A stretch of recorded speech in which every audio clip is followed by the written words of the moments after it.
Angliya parlamentining Avam palata a'zolari 22 aprel bilet tashlab, birdek ovoz bilan Xitoy hukumatining Sharqi Turkistonda ilib berayotgan bostirish harakatlarini irqiy qirg'inchilik deb e'lon qilgan. Qaror loyihasi 22 aprel Angliya Avam palatasida munozir qilingandan keyin palata a'zolarining hammasining birdek qo'llashi bilan ma'qullangan bo'lib, qaror loyihasida Sharqi Turkiston rayonidagi keng ko'lamli kishilik huquq tafsandachiligi va insoniyatga qarshi jinoyat ayblangan. Qaror loyihasi munozirga qo'yilganda konservativ Avam palata a'zosi Nusrat G'ani so'z qilib, Uyg'ur elida irqiy qirg'inchilikning barliq ifodalarining yuz berganligi, buni irqiy qirg'inchilik deb e'tirof qilish kerakligini ta'kidlagan. Parlament a'zosi Yasin Qurayshi mundaq dedi: "Bugungi bilet tashlash cho'qim burilish nuqtasi bo'lishi kerak. Hech kim Sharqi Turkiston rayonidagi dafsanachilik qilmishlarini inkor qila olmaydi. Bunun bilan Angliya, Amerika, Kanada, Gollandiyalardan keyin Xitoyning Uyg'ur va boshqa turkiy millatlarga qaratgan qilmishini irqiy qirg'inchilik deb tonigan 4-davlat bo'lib qoldi."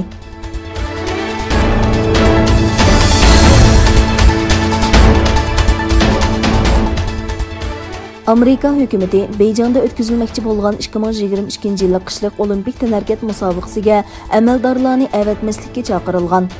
Amerika Xalqaro diniy erkinlik komiteti bu vaqtdagi chaqiriqda Xitoyning Uyg'urlarga qaratgan irqiy qirg'inchilik jinoyatini tilga olib, Beyjingga diplomatik bisimni davomlashtirishni va olimpik tanarkat musobaqasiga rasmiy amaldor avatmaslikni tavsiya qilgan.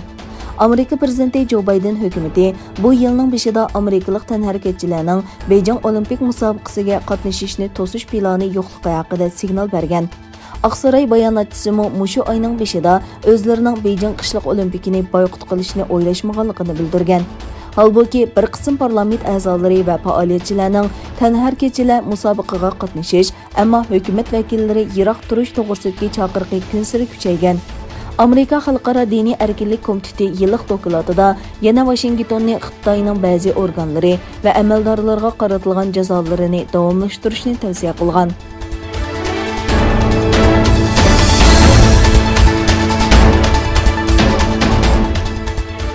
Xitoy Avstraliyaning bir balvoq bir yo'l tashabbusi ostida Viktoriya shtat hukumati bilan Xitoy o'tirsida imzolangan ikki hamkorlik kelishimini bekor qilganligiga inkos qaytirdi. Agar bu qaror qaytarib olinmasa, buningga qattiq javob qaytaradiganligi ta'kidlandi.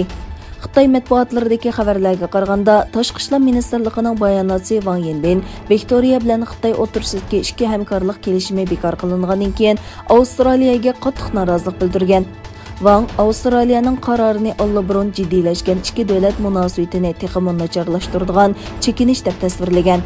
Xitoyning texmi ko'p javob qaytarish huquqini saqlab qolganligini ifodalagan Wang Yinbin Avstraliyaning bu qaroridan voz kechishiga chaqirgan. Avstraliyada federativ hukumat oldingi kuni Viktoriya shtatining Xitoy, Eron va Suriya bilan bo'lgan 4 kelishimni bekor qilganligini e'lon qilgan edi.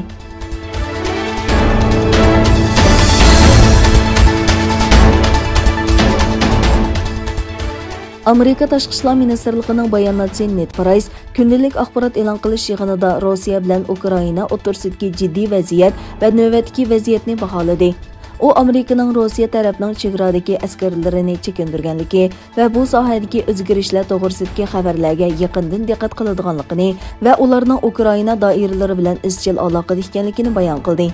Bayonotchi biz Rossiya amaldorlari bilan bo'lgan barliq aloqamizda ularni rayondagi jiddiy vaziyatning kuchayishidan saqlanishga va ishg'ol qilib olgan Qrim va Ukrainaning sharqidagi harbiy qurilmalarni o'z ichiga olgan Ukraina atrofidagi tajovuzchilik harakatlarini darhol to'xtatishga chaqirdik. Biz bu jarayonni yaqindan kuzatib dedi. Rossiya davlat mudofaa ministri Sergey Shoygu Rossiyaning janubiy va g'arbiy harbiy rayonlaridagi askarlarning manevrining oxirlashganligini va askarlarning chekinganligini e'lon qilgan edi.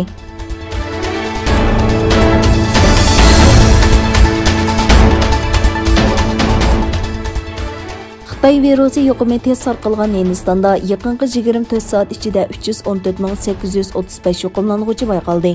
Shuning bilan birga virusning Hindiston variantining texmi tez tarqaydiganligi mo'ljallanadi.